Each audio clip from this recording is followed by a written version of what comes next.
তোমায় নিয়ে হাজারো কবিতা, হাজারো বার দেখতে মন চায় তোমার ওই ছবিটা। চোখ খুলতে দেখি আমি তুমিহীন ছায়াটা, কিভাবে কাটে বলো তোমার প্রতি মায়াটা। যতই দেখি ততই বাড়ে তোমার প্রতি মায়া, সারা জীবন থেকে যায় তুমি আমার বৃক্ষ ছাড়া ছায়া।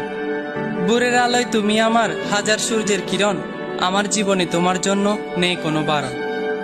হঠাৎ বৃষ্টি নামলে জানলায় বাড়িয়ে দিও তোমার দুটি হাত, আমি বৃষ্টি হয়ে খুঁজবো তোমায় ছোঁয়ার অজুহাত। ভালোবাসা কাকে বলে তা হয়তো আমি জানি না, তবে তোমায় ছাড়া একটা মুহূর্ত মনটা আমার মানে না। তোমার হাসিতে হাসি আমি, হাসে পুরো পৃথিবী, কান্না তোমায় মানায় না প্রিয় আমার ছোনাকি। তুমি ফুল তবে তোমায় ভাবি কাঁচা ফুলের কলি, প্রতিটা দিন তোমাকে নিয়ে হাজারো কথা বলি। চাঁদ ছুঁতে পারি না হাজারো মাইল দূরত্ব, তাই তোমায় বুকে রাখি সেটার দিও গুরুত্ব। সন্ধ্যা হলে ডুবে যায় দুনিয়ার আলো, আলো হয়ে